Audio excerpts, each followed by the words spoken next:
anni molto belli, pieni di fervore, anni che hanno dato soprattutto nell'entroterra veneziano gruppi appunto come Mucchio, gruppi come gli Uragani e forse il più famoso che sono le Rose. Quindi un fermento musicale davvero importante per il nostro territorio.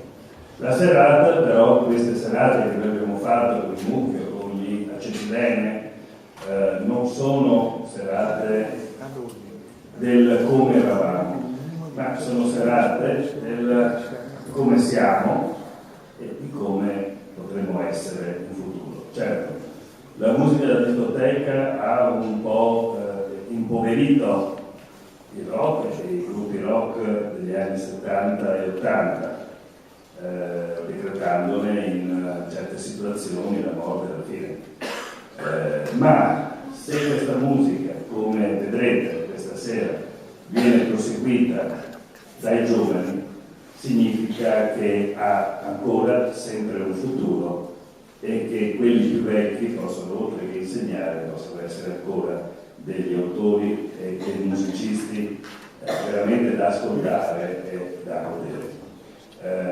Detto questo, vi presento i gruppi che suoneranno questa sera. Sono in Vision, è un gruppo di giovani, 3 giovani, formazione tastiere, basso e batteria, che hanno una musica un po' tutta loro, proveniente dal progressive, ma appunto come è il loro nome, denso di visioni,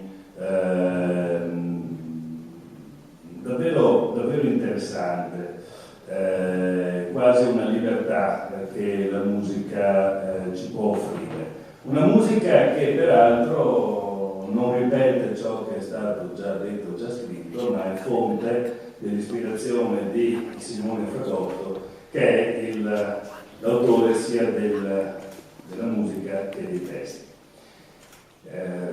Io provengo un po' dal mondo dello spettacolo, devo dire che finché sia in sala prove, per chi faccia tutte le arti, teatro, pittura, musica, qualunque cosa, finché sia in sala prove, finché si crea, è sempre un'espressione bellissima. Ma siete voi, il pubblico di questa sera e delle altre sere, che ascoltando le parole e la musica potrete far diventare questa espressione comunicazione, ed è questo proprio il senso motivo dello spettacolo. Poi avremo gli Alter Ego con il direttore e l'ideatore di questa rassegna, che è Roberto Grattoni, una formazione che ha 3 generazioni in sé, ed è la formazione del vecchio rock duro, formato da chitarra, basso e batteria. Non mi resta che augurarvi una buona serata e presento immediatamente i Vision.